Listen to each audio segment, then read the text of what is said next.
성공적인 시장 진입을 위한 프리퍼레이션 강의를 맡게 된 이호현이라고 합니다. 보통 이제 시장에 처음 진입을 하기 전에 아이디어 다운부터 많은 것을 생각하게 됩니다. 그래서 첫 번째, 지금 보시고 있는 것처럼 당신의 제품에 대해서 누가 그리고 무엇을 왜라는 질문부터 이제 많은 생각을 하게 되는데요. 저희가 보통은 이제 수많은 스타트업을 만나고 기업들을 만났을 때 당신의 제품이 어떻습니까? 또는 이 제품에 대해서 어떻게 생각하십니까?를 수많은 질문을 하게 됩니다. 그 첫 번째가 뭐냐면 첫 번째 질문, 내가 풀려고 하는 문제가 무엇인가? 즉 내가 기술형 기업이든 서비스 기업이든 하드웨어 기업이든 다 공통적인 질문은 당신이 풀려고 하는 문제가 무엇인가를 물어보는 거고요.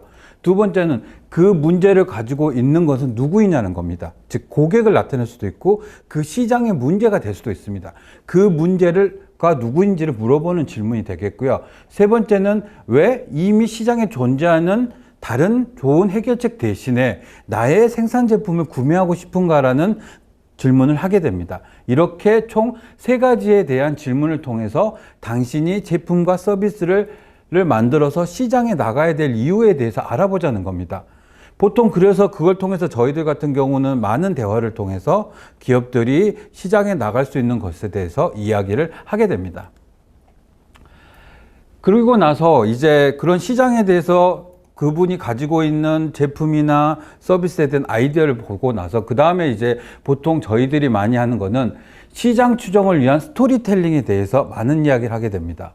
시장 추정의 스토리텔링 왜 하게 되냐면 바로 한정된 자원, 즉 스타트업들이라든지 기업들은 대부분 많은 자원을 가지고 있지 않습니다. 물론 과대 기업이라든지 과점 기업 또는 대규모 기업들 같은 경우는 자원 자체, 리소스 자체가 상당히 많습니다. 그런데 스타트업들은 한정된 자원을 가지고 초기 거점 시장을 발굴해서 살아남는다는 아주 중요한 단순한 문제부터 시작을 하게 됩니다.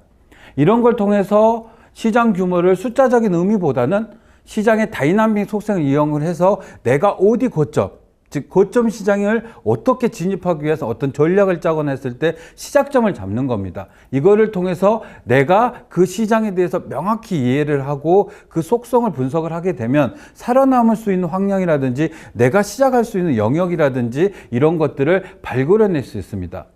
그래서 보통 저희들은 타겟 커스터머들이 속할 만한 초기 거점 시장의 발굴에 대해서 늘 이야기를 합니다.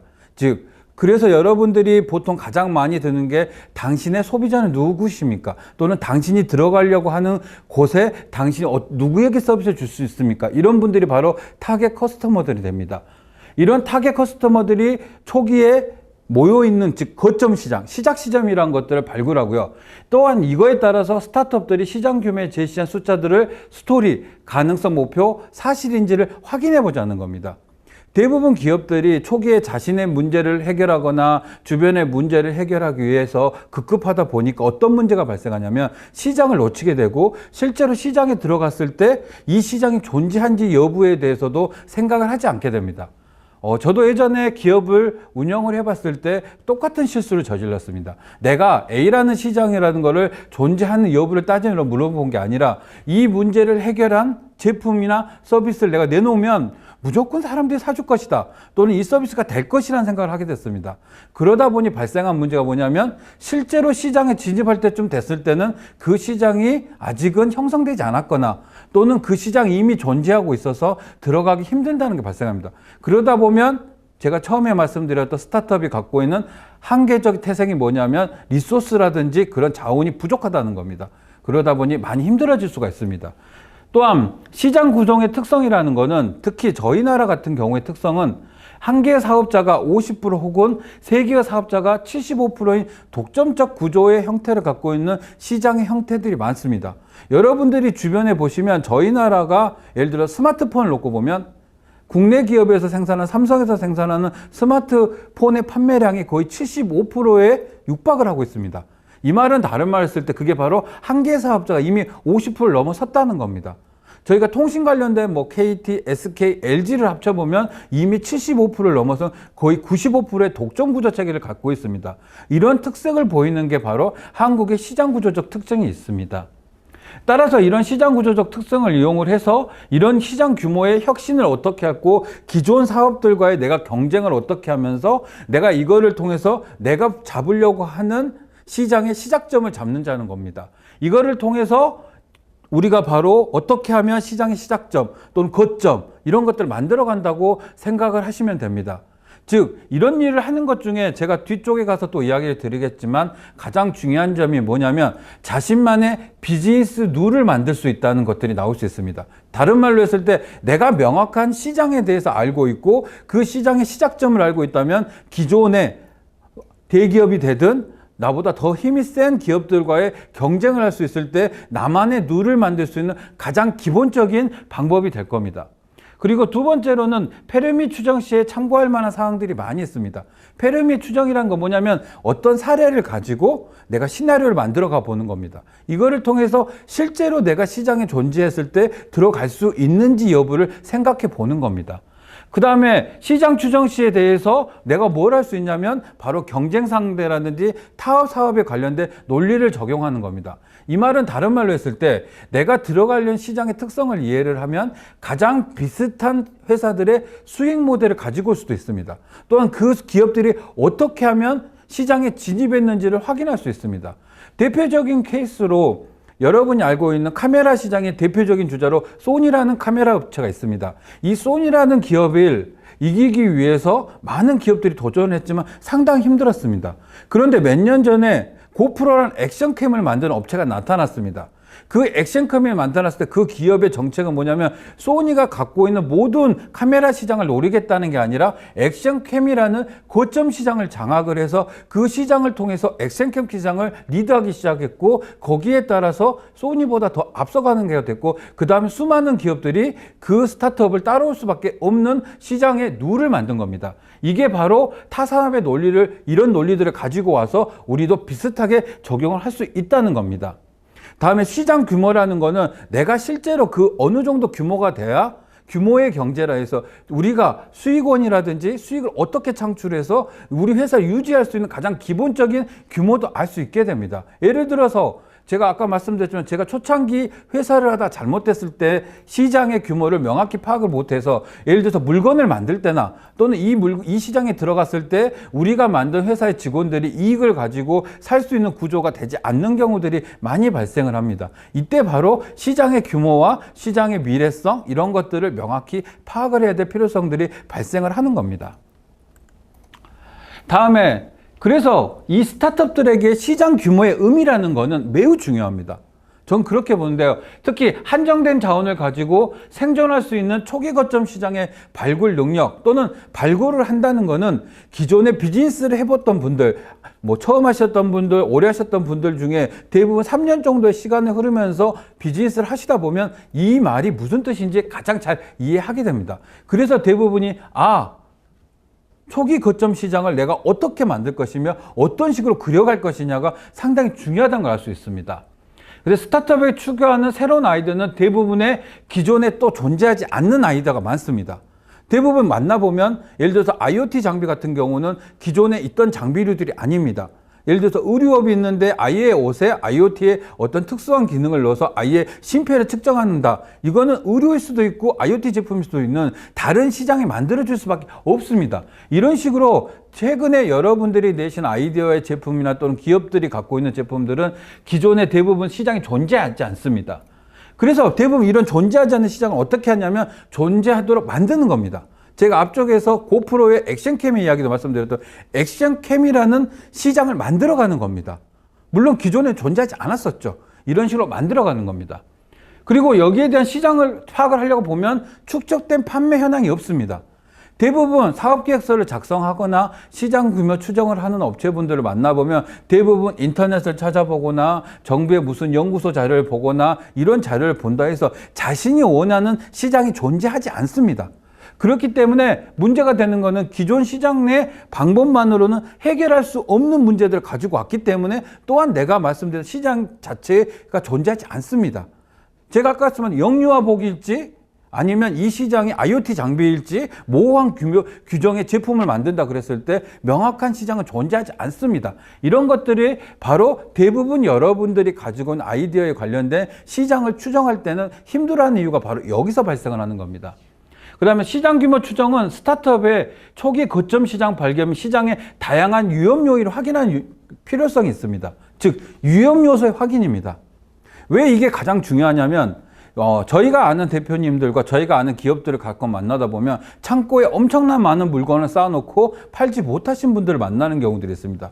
이분이 실수하는 여러 가지 요인들을 체크하다 보면 그때 나오는 요인 중에 하나가 바로 자신이 어느 시장에 어떻게 팔아야 될지를 찾지 못했다는 겁니다. 그러다 보니까 어떤 리스크가 발생을 하냐면 재고의 리스크가 발생할 수밖에 없습니다.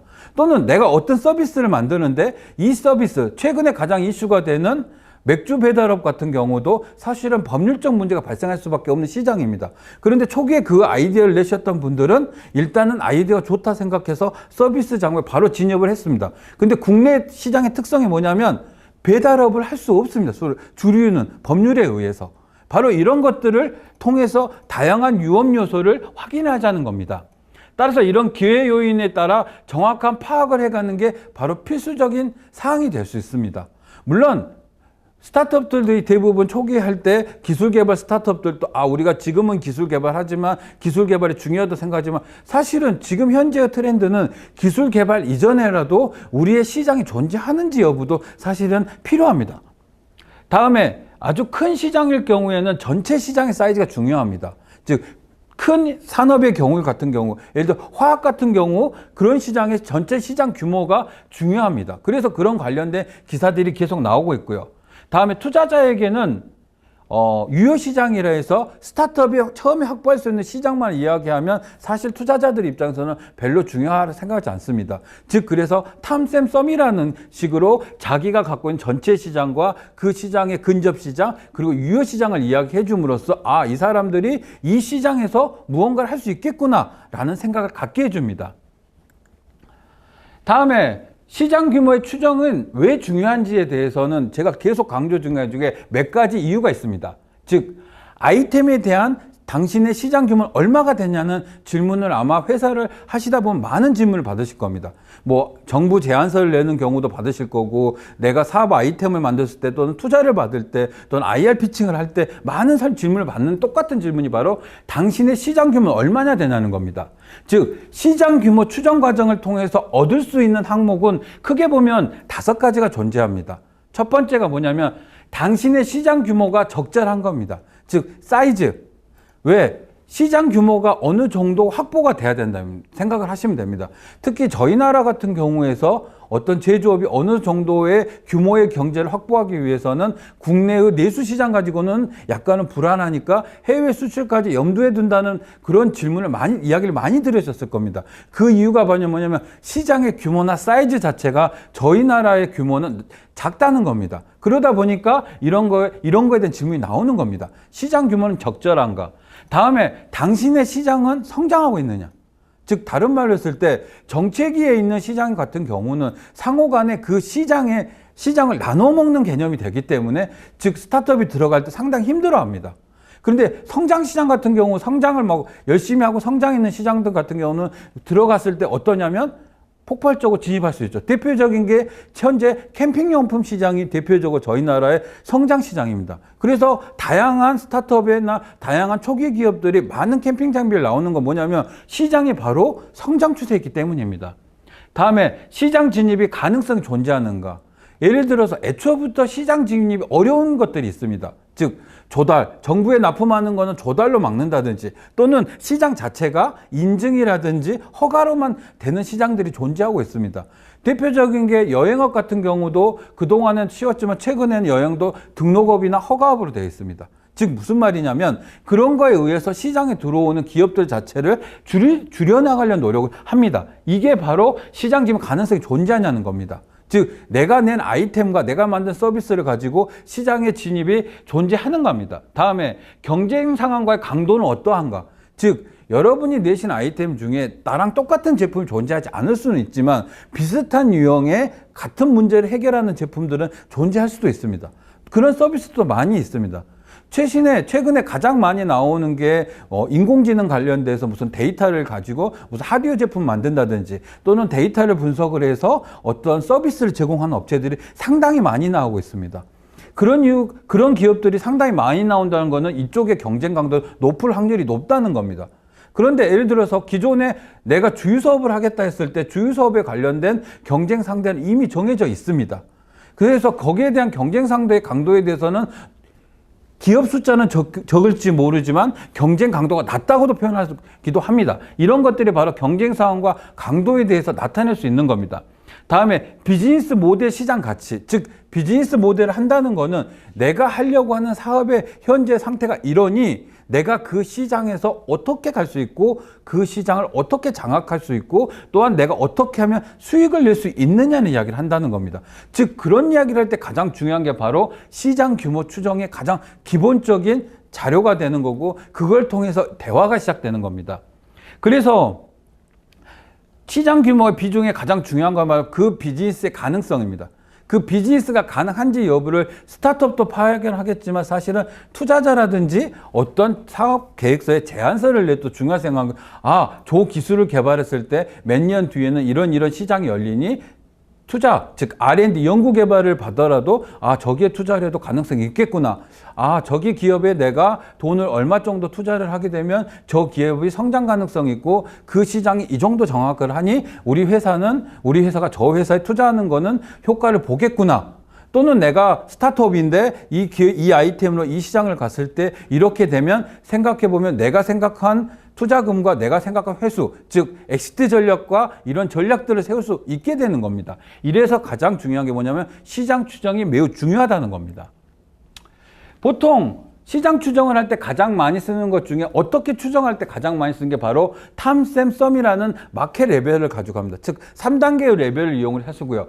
처음에 탐이라는 건 뭐냐면 전체 시장을 나타납니다.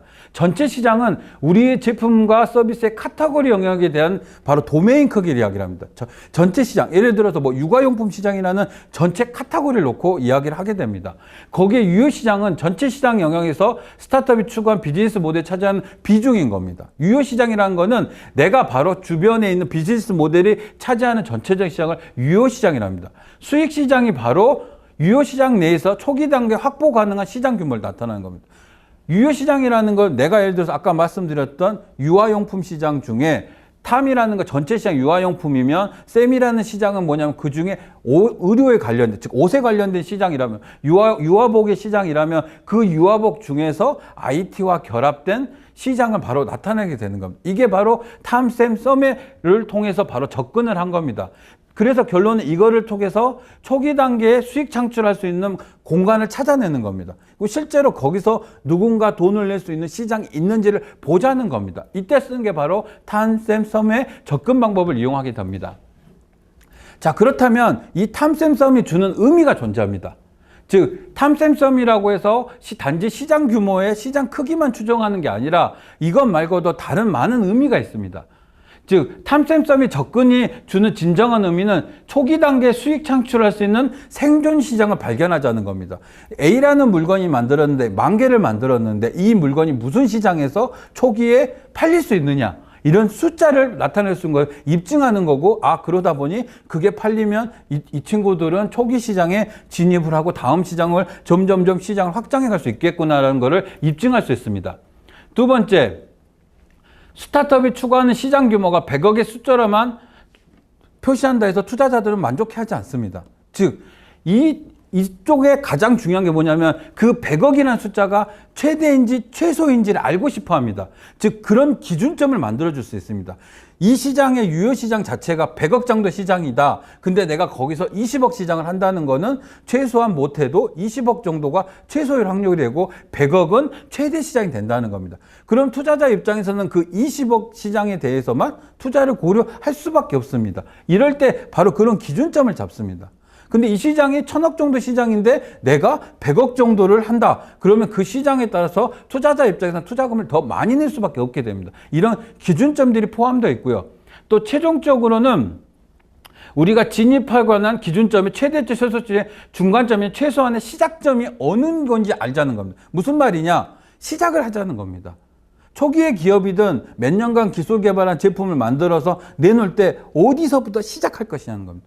시작의 점을 나타내자는 겁니다. 대부분 분들이 그냥 A라는 물건을 어디서 팔래요? 어디서 시작하실래요? 물어보면 대부분이 제 물건은 내놓으면 잘 팔립니다. 이런 분을 대답하신 분들이 저희가 주변에 많이 봅니다. 근데 그런 게 아니라 정확히 내가 어디서 시작하냐는 겁니다.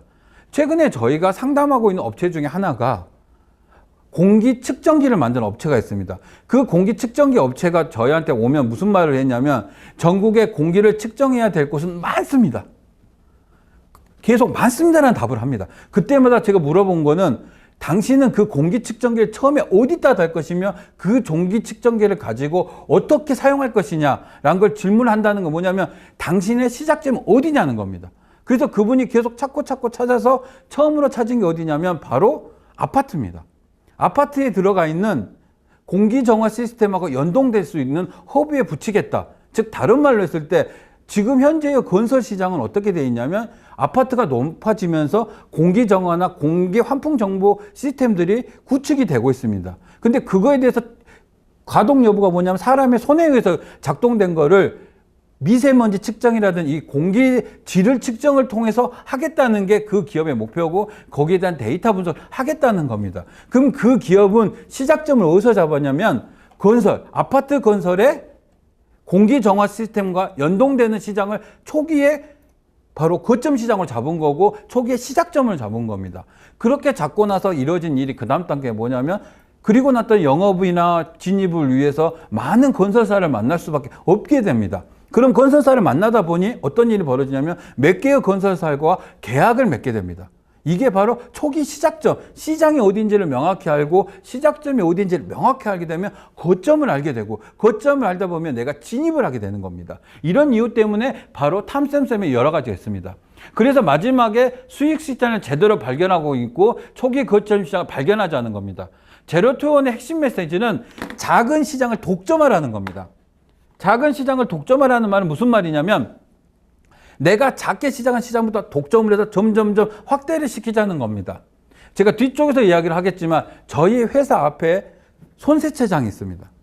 이 손세차장이 강남에 있는데 강남에서 그 동네에서 거점을 시작해서 지금은 하루에 40대 정도를 손세차를 하고 있습니다. 이 의미를 뜻하는 게 뭐냐면 그 대표님의 머릿속에는 이미 자신만의 비즈니스 룰과 자신만의 시장과 자신만의 위치를 명확히 알고 있다는 겁니다. 즉 그리고 나서 주변에 많은 손세차장을 물러치면서 거의 세차 물량이 거의 50% 이상을 그분이 처리를 하고 있습니다. 그 말은 이미 그 시장 자체에서도 본인이 독점을 하고 남들과의 다른 룰을 제시하면서 만들어 간다는 겁니다. 이게 바로 수익시장에 대해서 확실히 내가 점유할 수 있는 걸 만들자는 겁니다. 다음에 이런 탐샘섬을 통해서 나타내고 싶은 게 뭐냐면 결론은 정량적인 지표를 이용하는 방법입니다. 즉 사람들에게 정량적으로 알려주는 겁니다. 즉 탐샘섬의 방법을 통해서 성장 마일스톤의 릴리스트 고를 통해서 첫 단계에서 잘 계획을 세우고 계속해서 스케일업을 하자는 겁니다. 즉 다시 뭐냐면 내가 이 결과와 시작을 계속 보면서 데이터를 계속 보면서 내가 그 시장을 얼마나 장악을 했고 어떻게 나갔기 때문에 어떤 식으로 가자는 레벨을 측정해 볼 수 있다는 겁니다.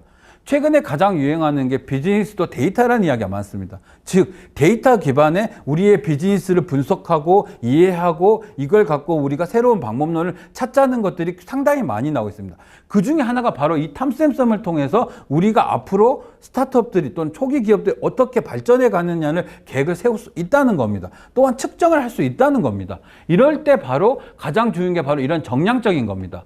그래서 보통 탐샘섬 관점에서 성장 마일스톤을 3단계 정도로 수립을 합니다. 또는 우리가 이런 단계에서 여기까지 할 겁니다. 여기까지 했는데 만약에 못하게 됐을 땐 이렇게 할 것이며 또는 됐을 땐 이렇게 하겠습니다라는 여러 가지 시나리오를 가지치기 하는 방법도 만들 수 있고 어떤 방법론을 대비론들을 만들어낼 수 있는 겁니다.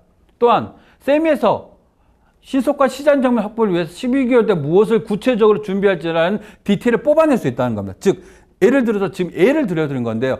내가 조시장을 세차 시장을 또는 내가 푸드테크 시장에서 내가 이동형 테크 시장에서 즉 이동형 트럭 시장에서 내가 어떻게 하면 시장을 12개월 이내에 그 동네에서 점령을 할지에 대해서 구체적인 것들을 세울 수 있다는 겁니다. 왜?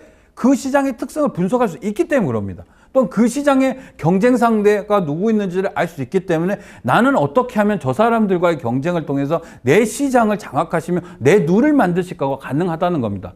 또한 이 디테일은 결국 손익계산서를 뽑을 수 있습니다.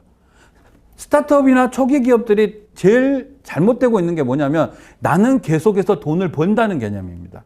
제가 늘 이런 이야기를 할 때 무슨 이야기를 하냐면 식당에서 일을 하는 한 가족을 이야기 드립니다. 무슨 말이냐? 제가 자주 가는 식당에는 사장님과 사모님 두 분이서 일을 하시고 가끔 아들분이 오셔서 일을 하십니다. 근데 이분한테 제가 늘 물어보는 게 매출에서 얼마나 남으세요? 라고 질문을 드리면 다 떼고 한 150만 원 남습니다. 라고 이야기를 합니다. 그때 제가 그분들한테 웃으면서 그럽니다. 사장님하고 사모님하고 알바 가끔 오시는 아드님의 급여는 계산하신 겁니까? 하면 대부분 안 하셨다 그럽니다. 즉 다른 말로 했을 때 최근 트렌드 중 하나가 이제 시간당 10,000원짜리가 되기 시작합니다. 그럴 거면 사실은 경제적 논리로, 그러니까 다른 논리 말고요. 경제적 논리로만 말씀드리면 그 중에 한 분만 남고 나머지 두 분은 차라리 아르바이트를 나가시는 게 어떻게 보면 손익계산으로 봤을 때는 좋은 비즈니스가 될 수도 있다는 겁니다. 그런 시대로 가고 있습니다. 그래서 매출액, 원가, 판관비를 결정되고 숫자로 표현돼서 볼 수 있다는 겁니다. 즉 내가 이 시장에 이렇게 갔을 때 이 시장에서 얼마를 장악해서 얼마의 물건을 팔 수 있으니 내가 들어가는 돈은 얼마고 내가 그래서 얼마가 남으니 우리 회사는 가장 중요한 손익계산서가 나온다는 겁니다. 이거를 그냥 처음에 추정을 해보면 이 시장에 들어갈지 여부 또한 내가 어떻게 해야 될지 여부들이 다 나오게 됩니다. 그래서 대부분 스타트업들이 가장 잘못하는 게 이런 거죠. 숫자 따로 계획 따로 생각 따로 행동 따로 이런 거를 하지 말고 성장 마일스톤 계획에 따라서 비재무적 디테일에서 재무적 데이터로 바꿔서 결국은 기업의 투자, 즉 집중도를 올리자는 겁니다. 뒤쪽에 손익계산서에 관련된 계산한 식에 대해서 설명을 하겠지만 가장 중요한 게 바로 이런 계획에서 디테일스를 만들자는 거고 거기에 가장 중요한 거는 기업이란 거는 이익을 남기기 때문에 결론은 손익계산서에 맞춰서 내가 정확하게 비즈니스가 가는 점을 확인하자는 겁니다. 이런 것들을 어떻게 할 수 있냐면 탐샘성의 정량적인 숫자를 가지고 기본을 가지고 바로 성장 마일스톤을 만드는 가장 좋은 방법을 할 수 있기 때문에 말씀을 드리는 겁니다. 지금 보여드리는 건 이제 뭐냐면 저희들이 아까 말씀드렸던 방금 말씀드린 탐샘썸의 접근 방법을 어떻게 하면 정량적, 정성적으로 활용하는 거에 대한 이야기가 되겠습니다. 즉 내가 탐샘썸을 찾기 위해서 할 수 있는 두 가지 방법론에 대해서 아마 이야기를 드릴 겁니다. 그러면서 시장을 추정하자는 거에 대한 어떻게 하면 하는 방법에 대해서 설명을 드릴 겁니다. 이 방법론을 가장 먼저 시작을 한 곳은 저희와 같은 협력관계에는 로아 인벤션이라는 기업에서 먼저 시작을 했고요. 저희도 거기를 받아들여서 지금 많은 스타트업들에게 이런 것들을 제공하고 있습니다. 이걸 통해서 정량적, 정성적인 방법들을 하고 있고요. 즉, 첫 번째, 탐샘썸의 각기 다른 목적을 지니고 있는데 썸을 현실적으로 파악한다는 게 중요한 겁니다. 즉, 아까 제가 말씀드렸던 공기정학의 측정기 업체가 탐샘썸의 방법으로 썸을 어떻게 찾았냐면 처음에는 무조건 지하철에도 들어가고 공공적 목적도 되고 아파트도 들어가고 학교도 들어가고 이것 자체가 이상하다는 겁니다. 즉 썸이라는 건 뭐냐면 현실적으로 파악을 하자는 겁니다. 이 현실적으로 파악을 했을 때 바로 스타트업의 시장 규모 추정을 하자는 겁니다. 그래서 첫 번째가 우리 제품 서비스에 연관된 인접 시장의 규모를 한번 보자는 겁니다. 그래서 찾아봤더니 공기, 환풍기 시장이 존재한다는 걸 알게 된 겁니다. 즉 그림을 그려놓고 봤더니 우리 측정기 옆에 자세히 봤더니 공기 측정기를 이용을 해서 환풍기 시스템하고 연동되는데 이 환풍기 시스템이 1년이면 아파트 단지 시장 규모가 3천억이 넘는다는 걸 알게 된 겁니다. 그래서 이거에 연관되거나 관련된 것들을 찾다 보니 거기서 나오게 된 거고요.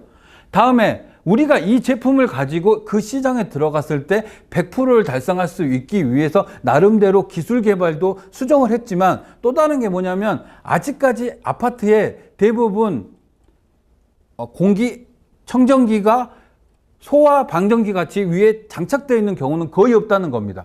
두 번째, 그러니까 초기 시장이 되는 거죠. 두 번째는 뭐냐면 기존의 측정기는 대부분 기계 한 대씩 존재를 하는 거지 그거를 보고 스마트폰에 알려줘서 사람이 가서 어떤 공기정화 시스템을 이용한다는 거지. 아니면 공기청정기 같은 경우에 붙어 있는 공기 측정기밖에 없었다는 겁니다. 즉 이런 걸 분리하다 보니 우리가 아파트 단지에서 공기정화 시스템을 작동시키는 거를 측정기를 만들면 이게 말이 되겠구나. 그래서 우리가 이 시장을 어떻게 할 수 있다 생각하냐면 100% 정도를 점유할 수 있겠구나. 이런 것들이 나오기 시작한 겁니다. 그리고 나서 유효시장하고 간접한 초기 핵심 타깃 시장 규모를 뽑아보니 그 시장이 못해도 100억대 이상은 나오겠다는 게 나온 겁니다. 즉 100억대라는 건 뭐냐면 A라는 기계가 한 대당 설치비 포함해서 50만 원 정도 팔리다 보니 현재의 기존의 아파트들은 이런 아파트, 특히 그 아파트들 중에서도 고급 아파트만 타깃을 잡게 됐고 그 전체적인 아파트 시장이 예를 들어서 100억 정도 그러면 고급 아파트는 지금 초기 시장이다 보니 15억 정도 시장이 나오겠다는 게 나오게 된 겁니다. 그리고 나서 시장 규모 추정을 하고 객관적 논리적으로 가정을 한 다음에 그걸 가지고 계획서를 써서 실제로 아파트를 짓고 있는 건설사에 가서 브리핑을 했을 때 그 건설사가 좋다 한번 넣어봐라 이런 이야기가 나오게 되는 겁니다. 그렇게 해서 유효시장과 초기 거점 시장이 도출을 해가는 겁니다. 이런 식으로 도출을 해감으로써 스타트업은 초기에 시장 규모를 파악을 하게 되는 거죠. 그러다 보니 여기서 또 발생한 게 뭐냐면 그러다 보니 매출이 이만큼 나올 거고 그 시장은 점점 확대됐는데 처음엔 아파트 시장이지만 지하 시장이 될 거고 건물 시장 다양한 게 나오겠구나. 시장 규모가 나중에 엄청난 큰 시장에 측정기 시장이 발생하겠다는 게 보이니까 저희 같은 투자사들 입장에서는 투자를 하고 싶다는 욕망이 끌어오기 시작하는 겁니다. 그러면 어떻게 하면 아까 방금 제가 앞쪽에서 설명드린 것처럼 탑다운 방식으로 접근한 거에 대해서 설명을 하나 드리도록 하겠습니다. 여러분이 가장 많이 사용하고 계시는 배달의 민족이라는 서비스가 있습니다. 이 배달의 민족이라는 서비스를 가지고 어떻게 탑다운을 접근하냐면 일단은 관련된 인접 산업 카테고리는 음식점업을 먼저 선택하게 됐습니다. 음식점업을 선택하고요.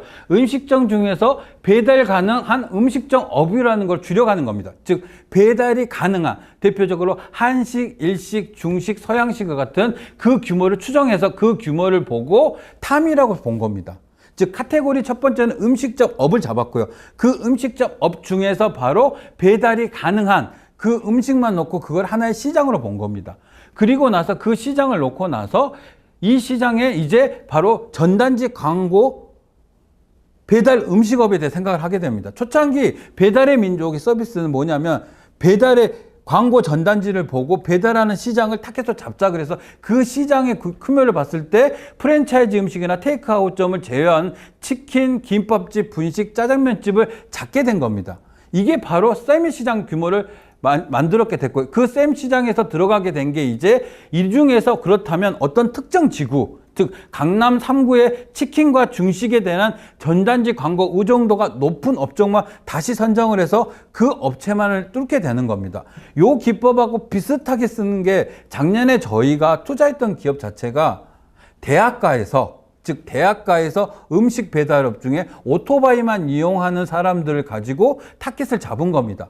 그래서 지방에 있는 대학들이 특히 그런 걸 많이 한다고 해서 현재 이런 식의 방법을 배달의 앱과의 경쟁 상대가 될 수 있었던 게 뭐냐면 이 시장을 정확히 분석한 걸 보고 그 친구들은 오토바이를 이용하고 그 오토바이를 가지고 어떻게 하면 효율적이면서 대학만 타깃을 잡아서 시장을 더 줄여서 들어간 겁니다. 그러다 보니 전국에 20개의 넘는 대학들의 배달 서비스를 하게 됐고요. 이러다 보니 배달의 민족과의 경쟁업체가 되기 시작 조금씩 발전해 간다는 겁니다. 이게 바로 탑다운 방식에 의해서 이제 알아가는 방법이 되겠습니다. 다음에 정량적 리서치 방법은 자료가 충분할 경우 시장 규모 추정에 정량적으로 많이 하는 겁니다. 대부분 많이 쓰는 방법이 공개되어 있는 발행 자료를 많이 활용합니다. KT연구소, 삼성연구소, 현대경제연구소 이런 데에 관련된 걸 한다든지 또는 각 컨설팅사 또는 아니면 증권사 사업분석 리포터들 이용을 합니다. 저희 회사에서 이거를 위해서 가장 많이 쓰는 방법은 서울에 있는 국회도서관을 이용한다든지 중앙도서관을 이용해 보라고 그럽니다. 거기에 가보시면 이런 공개되어 있는 발행 자료실이 있습니다. 여기에 가서 한번 생각을 해보자는 겁니다. 언론기사, 경제연구소, 컨설팅사, 증권사, 산업분석 리포트 또는 법률을 제정하기 여러 가지 통계 자료들이 있습니다. 이 자료를 가지고 공개된 발행 자료로 정량적 리스트를 하는 방법 중에 그 자료를 이용합니다. 두 번째는 경쟁 업체들의 판매 총량을 계산합니다. 어떻게 하냐면 상장사의 IR 자료, 상장회사의 재무제표, 내부 자료 등입니다. 요런 특히 내부 자료는 좀 구하기 힘들 수 있지만 다른 IR 자료나 상장회사 재무제표는 증권사라든지 공개되어 있습니다. 기업을 공개해야 될 의무 때문에 보여집니다. 이거를 통해서 경쟁업체들의 판매 총액을 계산하는 거죠. 제가 아까 아침에 배달의 민족을 경쟁하기 위한 대학생들이 만든 서비스가 어떻게 공개했냐면 배달의 민족이 갖고 있는 상장회사의 재무제표를 이용하게 해서 그거를 보면서 아, 애들은 이렇게 갔구나를 알게 된 겁니다. 그걸 통해서 판매 총량을 계산하고 그 중에서 우리가 생각하는 시장을 찾아낸 겁니다. 그 다음 세 번째는 고객 수요 설문입니다.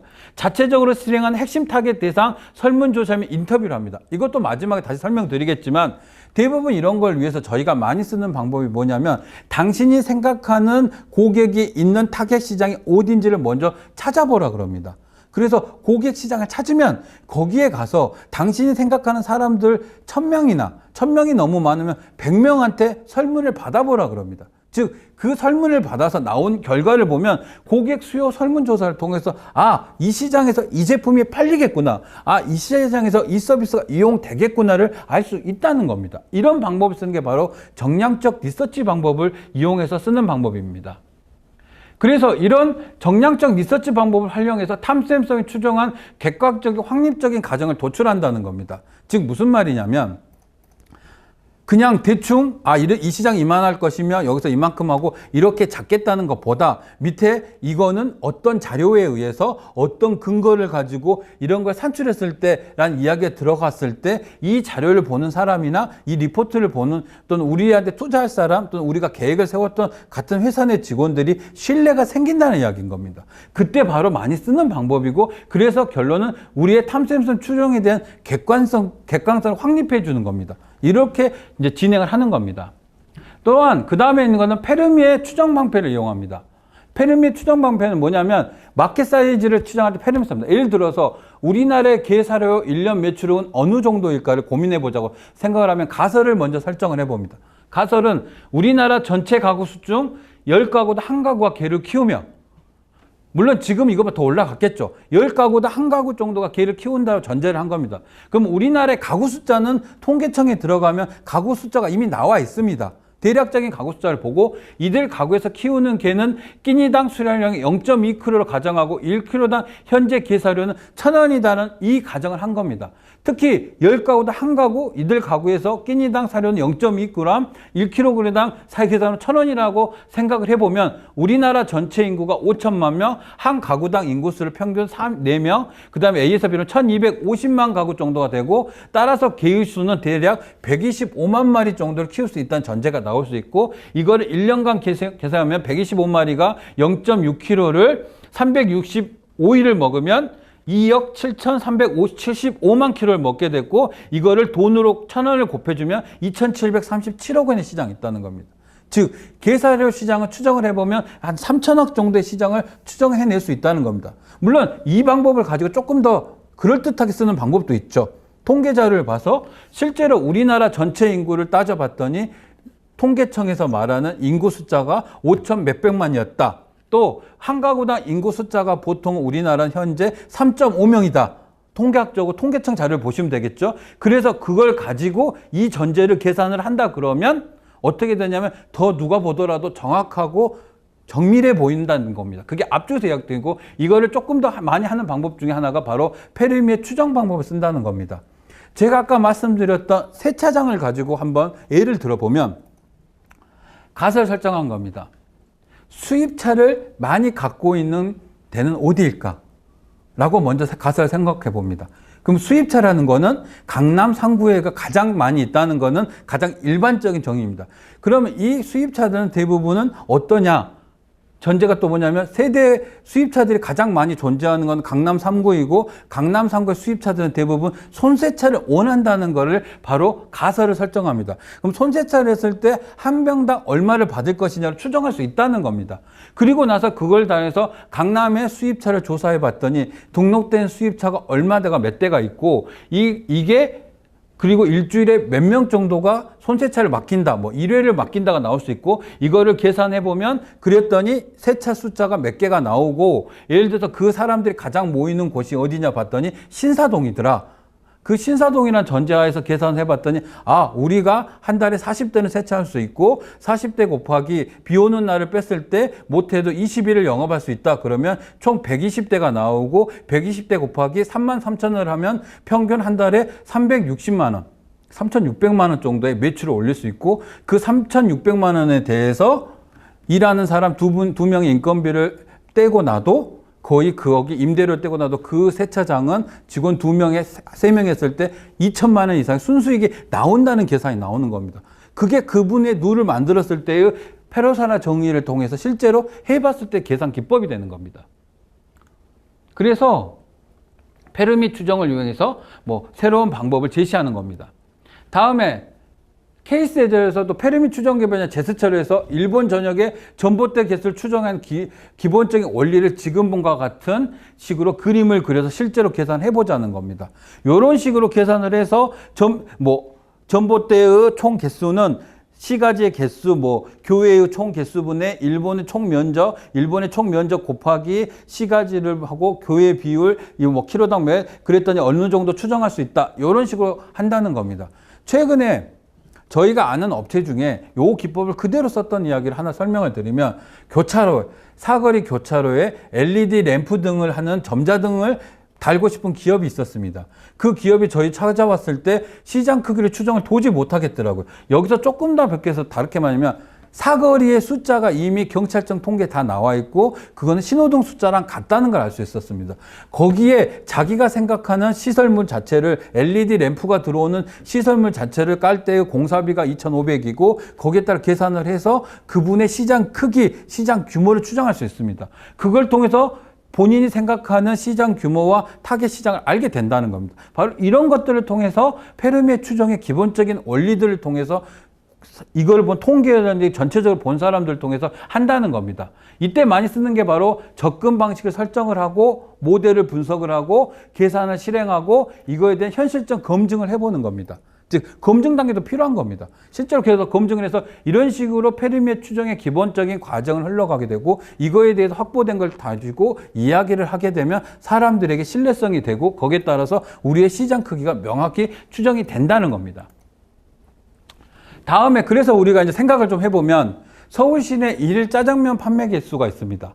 서울 시내 일일 짜장면 판매량이 있습니다. 즉 어떻게 하는 두 가지 예를 보여드릴 겁니다. 첫 번째 방법은 중국집의 개수입니다. 어떻게 하냐면 서울시 사업체 등록제 숫자와 사업체당 중국집 등록 숫자를 분석을 해보는 겁니다. 이거를 통하면 중국집 개수가 정확히 나오겠죠. 그리고 두 번째는 중국집당 하루 짜장면 판매량입니다. 이건 어떻게 보면 일일 평균 짜장면 판매액과 짜장면 평균 가격을 통해서 매출, 즉 세금 계산서에 끊는 카드 영수 중에 끊는 데이터를 보면 하루에 짜장면 판매량이 나옵니다. 서울 시내 거. 이거는 현대카드가 되든 그 카드사에 가보면 이걸 통계 자료를 확보가 되어 있습니다. 이걸 통해서 중국집당 하루 짜장면 판매량과 중국집 개수를 곱하면 서울의 일일 짜장면 판매량이 나오는 방법이 있습니다. 또 다른 방법 중에 하나는 지금 보시는 바와 같이 서울의 일일 짜장면 판매량을 알 수 있게 해서 짜장면 주문 가능 인원이 서울에 몇 명이 있는데 이 중에 서울시 인구가 1,337만 명이고 경제활동 인구수가 몇 프로라는 걸 통해서 짜장면 주문 가능 인원을 대략 추정하는 방법도 있습니다. 그리고 나서 1인당 하루 짜장면 주문 횟수가 0.1회라는 게 어떻게 나냐? 월 평균 내가 짜장면 먹는 횟수 또는 설문조사를 통해서 한 100명에게 물어봤을 때 당신은 1년에 짜장면을 몇 번 먹고 월에 몇 번 먹는데 조사해보면 몇 번 나오거든요. 그 평균 횟수와 그 기업들의 월간 영업 일수를 합치면 1인당 하루 짜장면 주문 횟수가 나서 이걸 가지고 추정을 해보면 일일 짜장면을 판매하는 방법이 있습니다. 이야기를 왜 드리냐면 앞쪽에 보시면 어떤 내가 전제를 하고 거기에 따라서 추정을 하고 어떤 걸 검증하고 이런 단계를 가기 위해서 때 각기 다른 방법으로 또 할 수 있다는 이야기를 드리는 겁니다. 이거를 통해서 각자의 회사에 탐샘썸을 만들어갈 수 있다는 이야기를 드리는 겁니다. 네.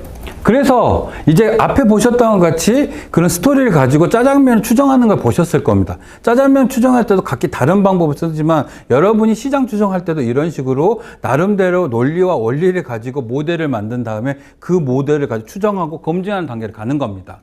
지금 이제 여기서부터는 그러면 이제 스타트업 시장 규모를 제시한 숫자보다 더 스토리가 중요하다. 이게 무슨 말이냐면 이제 그렇게 해서 내가 어떤 시장을 다 파악을 했으면 이제 여기에 스토리라는 것도 이제 더 접목을 시키자는 겁니다. 숫자적인 것만에 비해서 약간 감성적인 거를 더 추가를 시켜서 가야 된다는 이야기를 드리는 겁니다.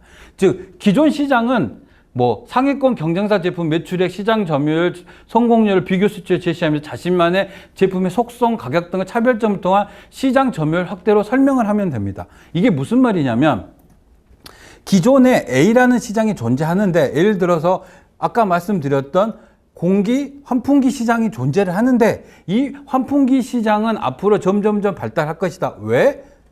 뭐 중국에서 불어오는 미세먼지 바람과 국민의 생각들이 이제 공기 정화기라는 거에 대한 의식이 올라가게 되고 환경이 바뀌면서 이거에 대한 중요성이 부각이 되고 있다라는 식으로 이야기를 하게 됩니다. 그런데 대부분의 공기 정화기 시스템들은 공기 환풍기 시스템들은 어떤 측정을 하는 게 아니라 사람이 직접 하고 있다. 즉 다른 말은 기존 시장은 이랬는데 우리의 공기 정화기 측정기를 달면 어떻게 되냐면 정확한 수치와 데이터를 통해서 공기 정화 시스템이 작동하기 때문에 집안 내부에 다양한 공기 정화 시스템을 할 수 있다는 게 나온다는 겁니다. 이게 바로 기존 시장을 이용해서 그래서 우리는 이런 시장을 점차적 확대했고 고급형 아파트 시장으로 확대해 갈 수 있다는 설명을 하는 스토리를 만들어낼 수 있다는 겁니다. 이때 약간씩 들어가 주는 게 앞쪽에 말씀드렸던 탐샘썸에 의해서 시장 크기에 대한 수치도 같이 들어가 주면서 스토리를 만들어 갈 수 있다는 이야기입니다. 두 번째, 신규 시장은 비교 대상이 없기 때문에 제품 서비스의 특징과 장점을 고객들에게 효과적으로 전달하기 중요하기 때문에 시장 규모 정량치 수치 이외에도 반드시 제품이 해결하는 고객의 문제 크기가 크고 심각하다는 객관적인 자료가 있어야 된다는 이야기 말씀. 무슨 말이냐면 시장 규모가 이렇게 됐는데 이미 이건 추정을 한 단계죠. 여기에 대한 신뢰를 더 올리기 위해서 이 시장은 앞으로 국가에서 법률상, 즉 저희가 하는 업체 하나는 안전 관련 법률을 가지고 와서 안전관리 법률상 이 시장은 앞으로 이렇게 증대를 할 것이며 대부분의 건설 비용이 앞으로 1%에서 3% 정도는 안전관리비로 쓸 겁니다. 라고 해서 이 시장이 현재는 이정 상태지만 점점점 커지면 건설 시장이 이렇게 돼서 몇천억 시장인데 여기서 우리의 제품 서비스가 들어감으로써 그 3%에 대한 건설 비용 중에 우리가 전체 70%를 가져갈 수 있을 겁니다. 라는 이야기로 풀어간다면 이 신규 시장이라 해도 사람이 신뢰가 쌓인다는 겁니다. 그래서 스토리가 중요하다는 거고요. 재분류 시장이라는 것은 기존의 시장과 경쟁 제품이 미처 해결하지 못하거나 보지 못한 기회를 포착하 시장 진입하는 경우로서 새로운 카테고리 제품 인접된 시장으로 진입폭을 넓히면서 시장을 재분류한 시장입니다. 아까 제가 말씀드렸던 공기 측정기라는 시장이 기존의 공기 정화 시스템과 만나면서 주변에 인접된 시장을 가지고 오면서 이거를 통해서 공기 측정기 장비 시장은 앞으로 이렇게 될 것입니다 라고 말을 하게 되면 이런 재분류 시장이 탄생을 하는 겁니다. 그렇게 되면 아파트에 들어가는 공기 측정기 시장이 나올 것이며 내가 예를 들어서 지하철에 들어가는 건물 지하에 들어가는 또는 공공시설물에 들어가는 학교에 들어간 시장들이 하나씩 나오게 된다는 겁니다. 이렇게 통해서 뭘 하냐면 재분류 시장을 만들어내는 겁니다. 그 다음에 복제시장은 해외에서 유사 제품 서비스를 국내로 들어와 현지화하는 경우에 중요한 건 국내 적절한 시장 성숙환경 여부에 시장의 크기 및 해외 성공 실제 필요한 겁니다. 즉 복제시장 대표적인 게 이제 이런 시장이죠. 현재 저희 나라에서는 제약 관련돼서 배달업은 불법입니다. 즉 다른 말로 해외 중국이나 미국에서는 배달약 시장이 이렇게 커질 거고 앞으로 우리나라가 법이 이렇게 바뀌면 배달 약 시장이 분명히 활성화될 것입니다 라고 하면서 해외의 사례를 가지고 국내가 이렇게 될 거라는 예를 들어줄 수 있다는 겁니다. 이게 바로 복제 시장을 설명합니다. 이때 이제 중요한 게 지금 들으셨던 스토리죠. 중국은 현재 제약회사의 90% 또는 이 중에 몇천억 시장을 이미 제약회사에 관한 배달 시장이 점령을 하고 약배달 업체가 하고 있습니다. 그런데 국내는 아직 법률적 미비에 의해서 법률이 제정이 되면 이런 시장 자체가 열리면서 중국의 몇 프로 정도의 복제 시장이 생길 겁니다 라는 이야기를 하게 되면 여기에 관련된 사람들이 바로 스토리와 숫자를 가에 대해서 알게 된다는 겁니다. 그래서 스타트업 시장 규모 스토리 가이드를 잡는 겁니다. 즉 이런 스토리 가이드를 잡는 이유 중에 가장 중요할 때는 언제냐면 투자 IR을 받을 때고요. 두 번째는 뭐냐면 이거를 기초로 해서 우리가 연구개발 제안서를 쓴다든지 정부 보조금을 받는 제안서를 쓸 때 크게 도움이 되실 거고요.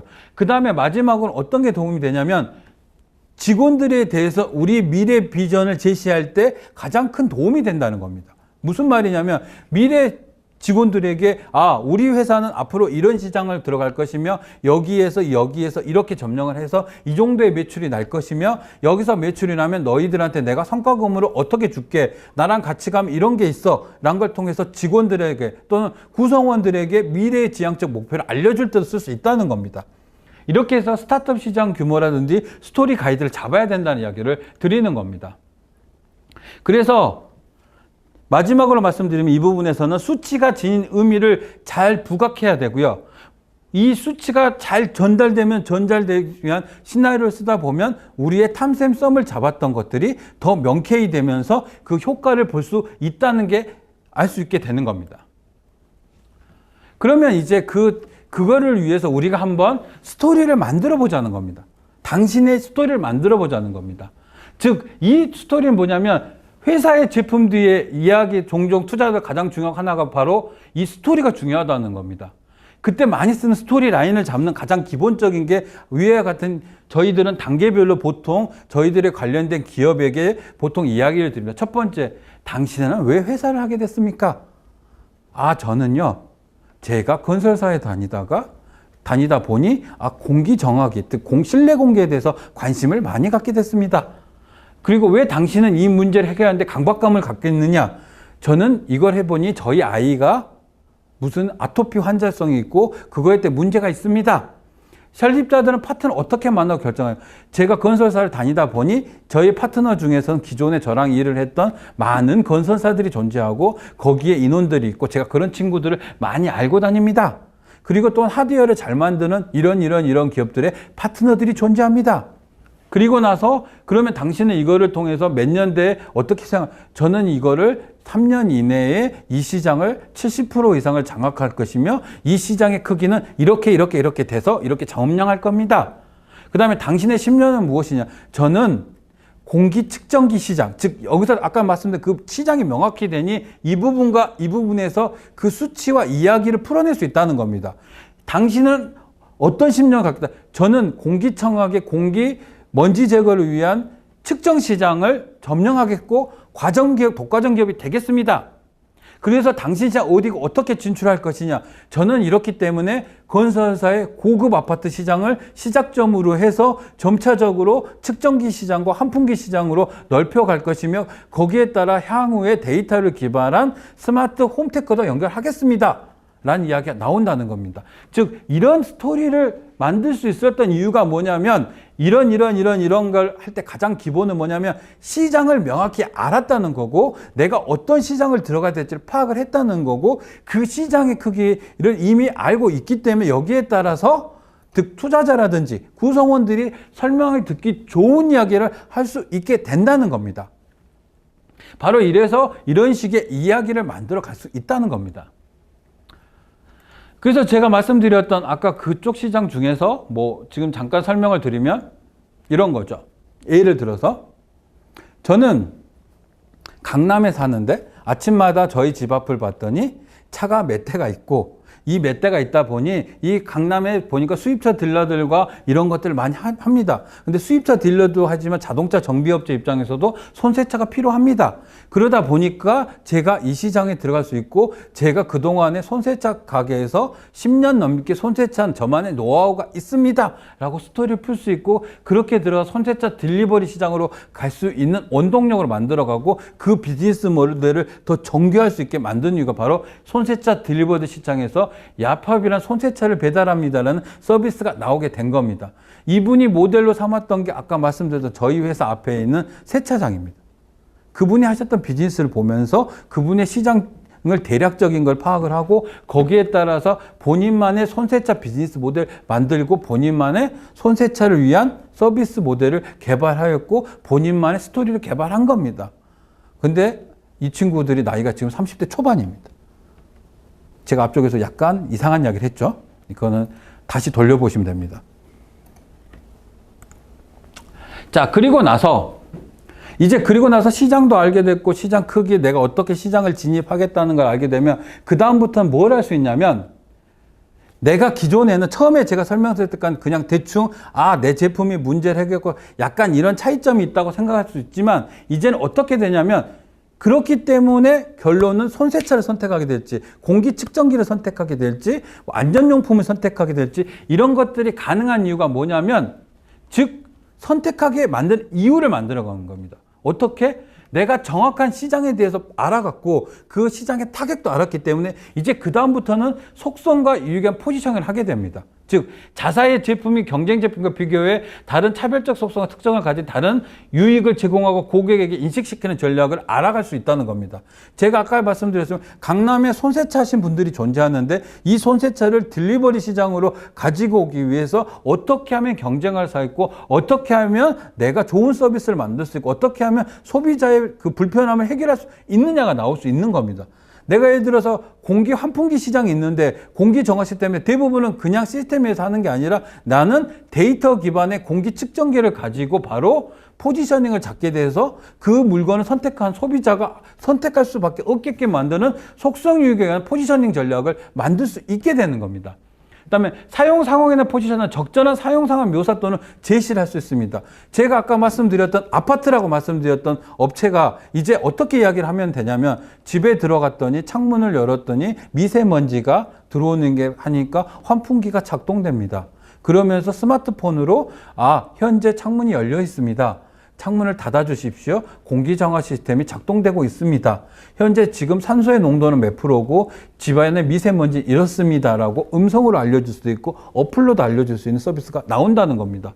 이런 게 이렇게 설명을 하게 되면 저거를 달면 우리가 그런 상황이 되겠구나 라는 묘사가 명확해진다는 겁니다. 이게 바로 사용 상황에 대한 포지셔닝을 만들 수 있는 스토리가 나오게 됩니다.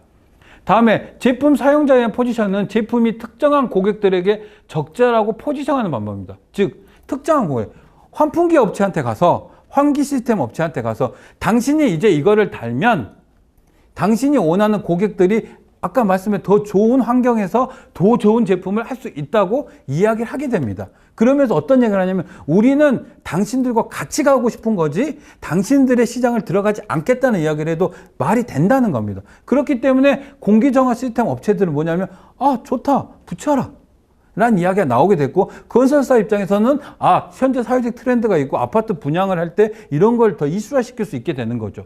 이게 바로 적절한 제품이 특정한 고객도 적절한 포지션을 하게 되고 그래서 건설사 공기정화 시스템을 갖춘 고급형 아파트에 그런 비싼 고급의 측정기들이 들어갈 수 있게 되는 겁니다. 다음에 제품 사용자 포지션은 제품의 특정한 고객들의 적절한 포지션하는 겁니다. 특정한 고객들.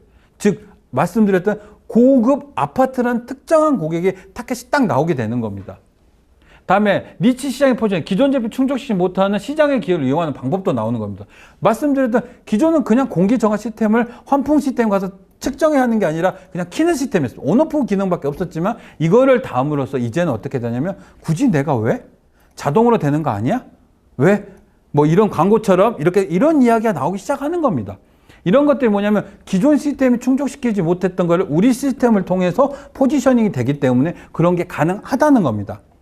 다음에 제품군의 포지션은 특정 제품의 고객의 우호적인 태도를 이용해 자사의 제품을 그 제품과 동일한 것을 포지션한다는 겁니다. 즉 환풍기 시스템은 대부분은 대기업에 관련된 기업이 납품해서 로고들이 보면 거의 대기업의 로고가 그대로 들어가 있습니다. 이것들을 가지고 오면서 내 측정기도 거기 하나의 제품인 것처럼 하면서 대기업이 만든 제품이라는 식으로 포장할 수 있는 포지션이 나오게 되는 겁니다. 이런 걸 통해서 자사 제품이 안 되는 이유를 만드는 거죠.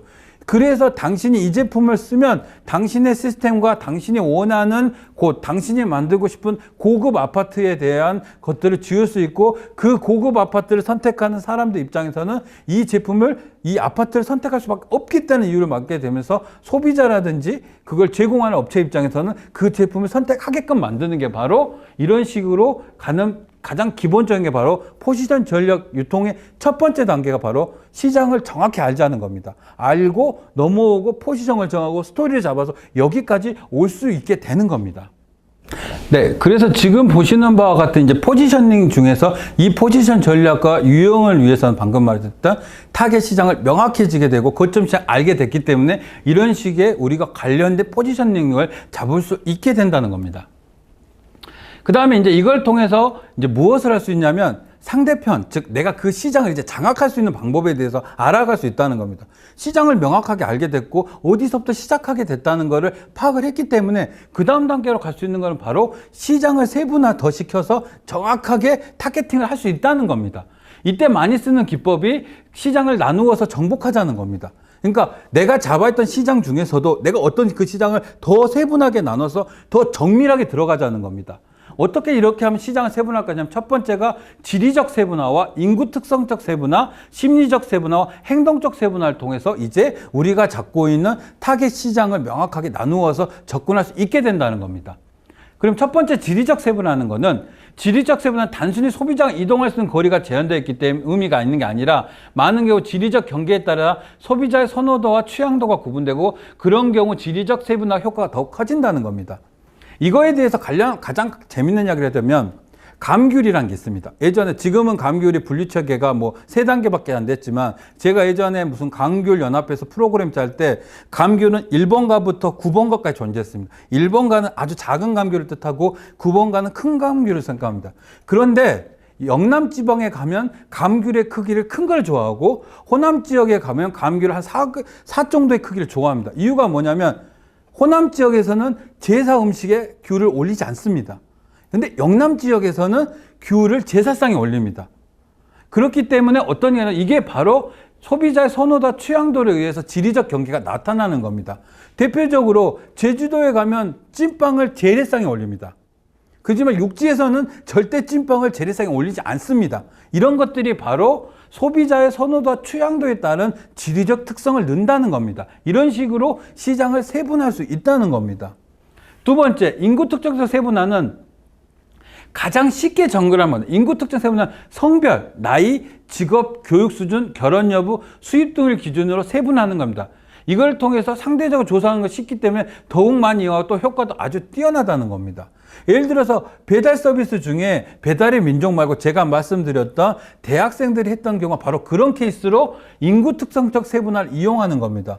우리가 타겟으로 잡은 거는 대학에서 배달을 하고 이 배달한 친구들이 대학 내에 풀밭에 앉아서 배달하는 친구들을 잡고 이 친구들은 대충 수익이 어느 정도기 때문에 오토바이 배달을 통해서 많이 배달을 받는다더라는 게 나온 겁니다. 이거를 이용할 때 가장 좋은 바로 인구 특성적 세분화입니다. 즉 내가 생각한 시장을 이런 식으로 인구 특성적 세분화를 나누는 겁니다.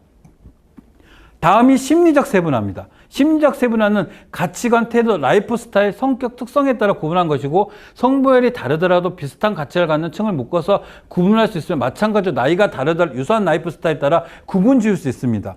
대표적인 이런 방법을 가장 많이 쓴 거는 음악 스트림 서비스의 버티컬 서비스들을 이용하는 겁니다. 예를 들어서 재즈를 좋아하시는 분과 클래식을 좋아하시는 분들을 남녀 단위로 묶는 게 아니라 좋아하는 취향 단위로 묶는다는 겁니다. 또한 예를 들어서 락을 좋아하시는 분과 또는 예를 들어 그냥 일반적인 음악 또는 연예인을 좋아하는 음악들에 따른 이런 식으로 세분화를 나눌 수 있답니다. 이게 바로 심리적 세분화를 통한 음리적 세분화, 즉 음악 서비스의 를 할 수 있고 거기에 따라 스트림 서비스도 명확하게 시장을 타겟팅할 수 있다는 겁니다. 이게 바로 심리적 세분화에 관련된 내용이고 마지막은 행동적 세분화입니다.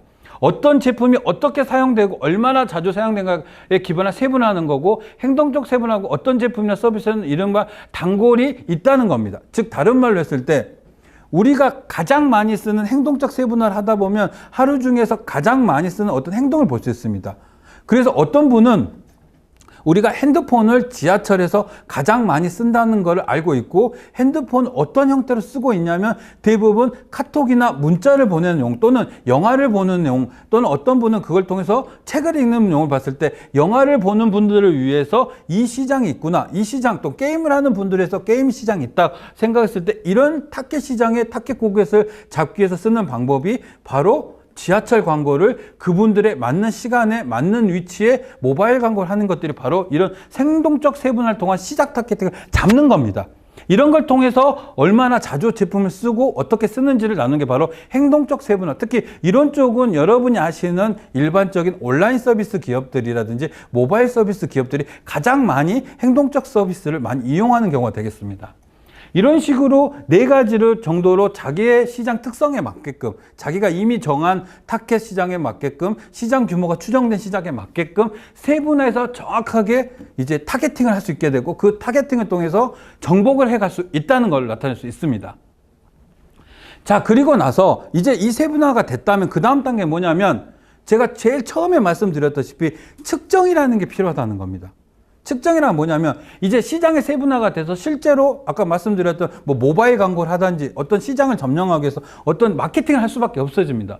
이때 쓰는 게 바로 LTV 서비스는 퀄리티에 뭐 CAC 마케팅과 밀접한 관련이 있어 린하게 서비스를 개선하면서 LTV를 올리고 효율적인 마케팅 창업과 CAC를 낮추면 내실 있게 운영할 수 있다. 이게 무슨 말이냐면 결론은 고객 획득 비용을 낮추면서 생애 가치를 올리자는 겁니다. 즉 모바일 광고를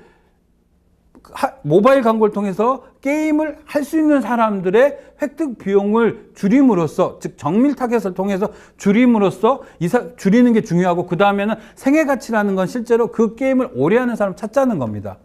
이런 식의 방법을 여러 가지가 할 수 있죠. 즉 고객 획득 비용을 줄이기 위한 방법, 아까 제가 말씀드렸던 공기 측정기 업체가 고객 획득 비용을 어떻게 줄이냐면 건설사로만 줄이는 겁니다. 건설사의 구매 파트, 건설사의 환풍기에 관련된 사람으로만 고객을 줄여버렸기 때문에, 시장을 명확히 했기 때문에 그 사람들만 타겟팅할 수 있다는 겁니다. 그럼 다른 말로 했을 때 무슨 일이 벌어지냐면 고객 획득 비용이 낮아진다는 겁니다. 그리고 나서 신규 고객 획득이 들어간 돈이 낮아지는 거고, 또한 생애 가치라는 거냐면 이런 사람들에게 지속적인 접근을 통해서 우리의 제품을 쓸 수 있게끔 계속 홍보를 할 수 있기 때문에 이 사람들이 어떻게 되냐면 점점 우리 제품에 대한 생각이 바뀌게 되고 이 제품에 대해서 계속 좋아하는 생각이 든다는 겁니다. 즉 이런 거를 통해서 계산을 하다 보면 우리가 잡은 타겟 고객 시장, 즉 우리가 만든 시장, 탐샘 썸에 의해서 만든 시장들이 스토리 전개되고 어떻게 차별화됐고, 그리고 나서 측정의 방법을 통해서 이제 명확하게 효과가 어떤 식으로 수치로도 바꿀 수 있다는 이야기를 드릴 수 있는 겁니다. 다음에 이제 이런 방법들을 조금 더 발전시켜서 나온 것들이 이제 린 스타트업의 이제 고객 개발 모델이라는 게 나오게 됐고, 린 스타트 고객 개발 방법으로 해서 첫 번째 새로운 뭐 아이디어 고객을 하고, 이 아이디어 고객을 가지고 제품의 선호도, 수집된 정보, 제품 출시 검증, 마케팅, 판매자를 쓰는데, 특히 세 번째 시장에 대해서 명확히 안다는 전제에서 이런 단계들이 이루어지기 때문에 효율성은 더 극대화된다는 겁니다.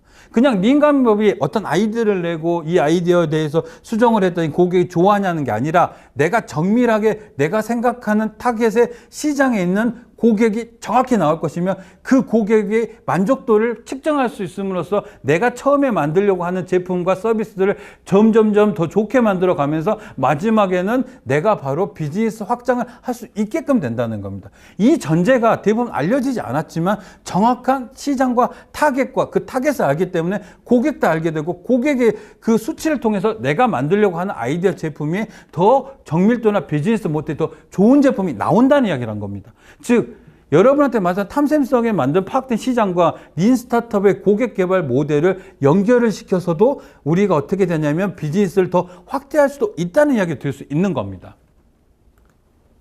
그리고 나서 이런 거를 통해서 확백된 고객, 즉을 위해서 우리가 앞에도 말씀드렸지만 고객 분세분화나 고객 분석을 할 수 있다는 겁니다. 이때 당신은 어떤 문제를 가지고 있는가? 이 문제가 당신을 얼마나 비용이 들게 하는가? 당신 현재 이 문제를 해결하는 게 중요한가? 현재 이 문제에 대해 존재하는 해결할 중에 가장 좋아하는 최선책은 무엇인가? 가장 별로라고 생각한 건 무엇인가? 이 문제에 대한 완벽한 해결은 무엇인가? 나의 새로운 생산품이 이 문제를 해결하는가? 왜 그렇다고 생각하는가? 이렇게 해서 고객 가치를 만들 때 가장 먼저 생각해 볼 게 내가 들어갈 시장에 고객이 누군지 알 수 있기 때문에 이런 질문을 해도 이제 말이 된다는 겁니다. 이 타겟 고객이 어떤 문제를 가지고 있는지는 아까 말씀드린 공기청정기 업체는 공기 정화 시스템을 사용하기 편리하고 자동화됐으면 좋겠다는 문제가 명확히 나온다는 겁니다. 그리고 나서 이거를 위해서 나는 고급 아파트에 사는 거죠. 그렇기 때문에 시간과 돈을 내는 측면에서 고급 전략을 쓰기 때문에 어떻게 되면 돈을 더 낼 수 있게 되는 겁니다. 당신은 현재 이 문제를 해결하는 중인가? 그래서 내가 당신의 고급 아파트에 맞는 CO2 센서라든지 여러 가지 시스템을 더 좋게 측정기를 만들 수 있는 이유가 나오고요. 그 다음에 현재 이 문제의 존재 해결을 가장 좋아하는 최선책은 무엇인가? 좋은 공기 정화 청정기 시스템을 공기 환풍 시스템과 연동을 할 수 있는 통해서 스마트폰을 알려주는 서비스가 갈 수 있다는 최선책의 방법론들이 나오게 되는 거고요. 가장 별로라고 생각하는 것은 무엇인가? 아직 데이터가 획득되지 않았기 때문에 어떤 결과에 따라서 뭐 스마트 홈과 연동은 아직 안 되고 있다는 생각이 들 수도 있고, 그다음에 이 문제에 대한 완벽한 해결하는 무엇인가? 데이터를 분석해서 더 많은 공기 정화 시스템뿐만 아니라 냉장고, 에어컨, 선풍기까지도 확대할 수 있다는 게 나오는 거고요. 나의 새로운 생산품 이 문제를 해결하겠는가? 그래서 추천 서비스, 날씨에 대한 거, 공기의 필터에 따라서 뭐 음식 추천이라든지 데이터 기반의 새로운 서비스를 만들 수 있게 되고요. 그렇기 때문에 이 시장을 장악해서 점차적으로 가다 보면 고객층이나 고객 확보가 이루어져서 내가 바로 고객에 대한 시장이 되고 거기에 따라서 고객 세분화가 돼서 판매 전략이 이루어진다는 겁니다. 네, 여기까지가 제가 여러분들이 어떻게 하면 시장에 들어갈 수 있는 거에 대한 설명을 드린 거고요.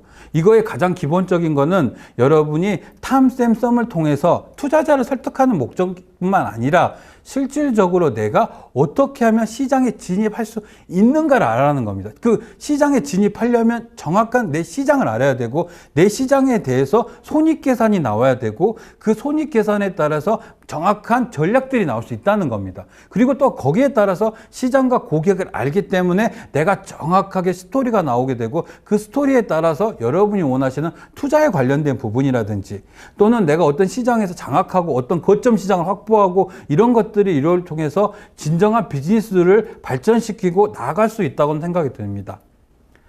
1시간 넘게 들어주셔서 감사합니다. 여기서 마치도록 하겠습니다. 감사합니다.